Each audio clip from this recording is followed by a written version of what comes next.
A imigração ilegal desenfreada pode se tornar um problema para os brasileiros? Ondas migratórias ilegais na Europa e nos Estados Unidos preocupam, com contornos graves, beirando uma guerra civil no Texas. Esse tipo de risco pode ameaçar a vida aqui no Brasil? E a resposta é sim. Desde 2010, o Brasil deixou de ser um país emissor de migrantes para um destino, de acordo com a Organização Internacional para a Migração ligada à ONU. Em 2014, chegou a 54 mil o número de haitianos que chegou ao Brasil em 4 anos, estimulados pelo contato com os brasileiros que chefiavam a missão de estabilização do Haiti. Em 22 de janeiro de 2024, a Suprema Corte dos Estados Unidos decidiu remover as cercas de arame farpado que o governo do Texas havia instalado ao longo da sua fronteira com o México. O governador chamou a Guarda Nacional e tenta manter e ampliar as cercas em conflito direto com as forças de fronteira federais. Esse conflito no continente pode resultar também, como outros em outros países, em fluxos migratórios que ameaçam o equilíbrio dos recursos quando muita gente vem de uma vez para o Brasil. A preparação, a antecipação para essas situações, monitoramento dessas crises se torna cada vez mais urgente para nós sobrevivencialistas podermos proteger as nossas famílias. Saudações, amigos! Missão Carcará. Hoje nós vamos falar sobre a imigração, se isso pode ser um problema para o Brasil, em que situações, analisando esse problema lá no Texas. E eu quero saber da sua opinião, deixa ela aqui nos comentários, e aí a gente amplia esse debate. Veja aí.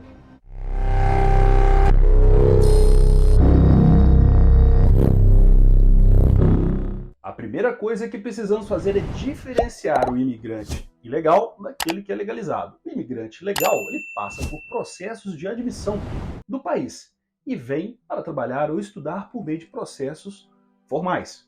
O imigrante ilegal é uma incógnita, não passa pelos processos legais, pode ser um fugitivo da justiça, um criminoso contumaz, membro de uma organização criminosa, ativista fundamentalista, um vetor de doenças não tratadas ou de vacina no local de origem, até um fator de desestabilização e gastos com seu custeio, possível desequilíbrio no mercado de trabalho local, por se sujeitar a baixos vencimentos, pela sua mão de obra, por vezes até mais um desempregado.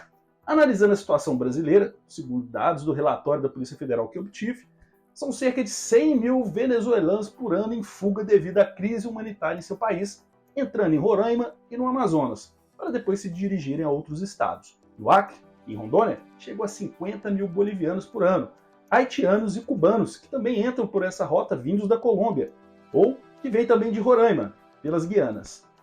Nas fronteiras dos outros estados, há mais problemas relacionados ao tráfico, contrabando, crime organizado e ativistas fundamentalistas do que propriamente a imigração ilegal, está mais concentrada nessa porção norte do país.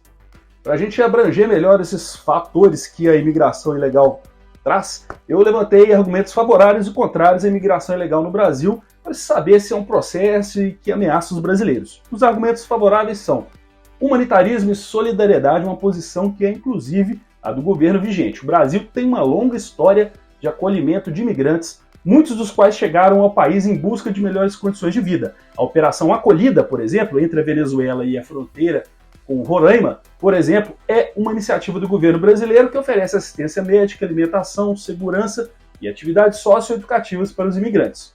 A contribuição econômica sustentada por muitas ONGs. Imigrantes podem contribuir para que a economia do país tenha pessoas com habilidades e experiências diversas. Além disso, a regularização dos imigrantes pode levar a melhores condições de trabalho e a reduzir a exploração de trabalhadores em situação irregular.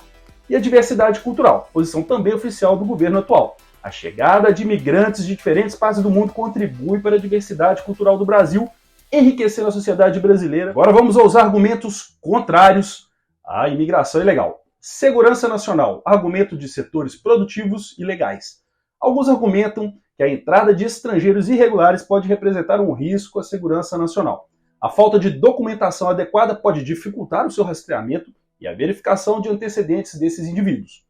Sobrecarga de recursos, posição que também é de setores produtivos da sociedade. A entrada de um grande número de imigrantes pode sobrecarregar os recursos do país, incluindo habitação, saúde e educação. Impacto no mercado de trabalho, argumento de setores produtivos também. Os imigrantes ilegais podem competir com os trabalhadores brasileiros por empregos, pressionando os salários para baixo. Imposição cultural, receio de setores religiosos e ativistas ligados à defesa dos costumes. O que eles dizem? Grupos de imigrantes podem não absorver a cultura e querer impor o seu modo de vida de forma até violenta com o passar do tempo, quando se tornam mais representativos do que simplesmente pequenas comunidades. Uma boa forma de prevenir problemas e trazer benefícios é rastrear o que ocorre em outros destinos mais consolidados de imigrantes. Nos Estados Unidos e na Europa, a migração tem outros contornos e há até suspeitas de que as massas de imigrantes que se chegam, se tratem de massas de manobra de seus inimigos para desestabilizar os governos. Na Europa, onde a fecundidade é muito baixa, vários imigrantes de países com outros costumes, aos poucos, se tornam mais numerosos que os próprios europeus, trazendo ou grupos xenófobos tentam ali em breve ser sujeitos aos costumes dos que vieram, sobretudo e mais especificamente a manifestações de temor de uma futura e paulatina imposição da Sharia, a rígida lei islâmica. Tanto na Europa quanto nos Estados Unidos, os enclaves de imigrantes que não são assimilados pela sociedade formal, formando guetos, acabam se tornando bolsões de pobreza, de criminalidade e focos de contato com organizações criminosas dos países de origem. Por outro lado, as comunidades chinesa, indiana, paquistanesa e turca na Europa e nos Estados Unidos têm se destacado pela relevante contribuição com grande prosperidade em empreendimentos em restaurantes, supermercados, lojas de varejo, empresas de tecnologia e de construção, um lado positivo da migração. Bom, assim sendo, o Brasil precisa ter controle mais eficaz nas suas fronteiras em 14 estados. O total de efetivo brasileiro de controle das fronteiras é de cerca de 42.500 agentes e militares, para uma fronteira terrestre de 16.891 quilômetros e uma marítima de 7.357 quilômetros. Segundo o governo, isso é o suficiente para ter o controle de 10% terrestre e 15% marítimo. A primeira ação que se impõe é ter o controle efetivo dessas fronteiras, não apenas para a imigração, mas também para a criminalidade. Outra medida que a gente pode ter é o planejamento eficiente da acolhida aos imigrantes que chegam. Em vez de serem mandados para metrópoles consolidadas, poderiam ser utilizados para desenvolver setores carentes do Brasil, envolvendo a sociedade na sua integração com brasileiros de respeito. São formas de você, sobrevivencialista, manter a sua segurança, o aprimoramento constante, para não cair mediante essa competição, a vontade de vencer, o fortalecimento comunitário e a preparação para depender cada vez menos de recursos de um Estado que estão se tornando cada vez mais escassos e, nesse caso, mais disputados. Se você gostou, não esquece de curtir, de compartilhar, mostrar aí para pessoas que possam gostar, se inscreva no canal e comente o que você acha. Você acha que a imigração é um problema para o Brasil? Você acha que o estouro de uma guerra, talvez, provocando um fluxo repentino, intenso, pode ser um grande problema para o Brasil? E o que a gente pode fazer? Aguarde seu comentário. A gente se vê, então, na nossa próxima missão, aqui no Missão Carcará. Até lá.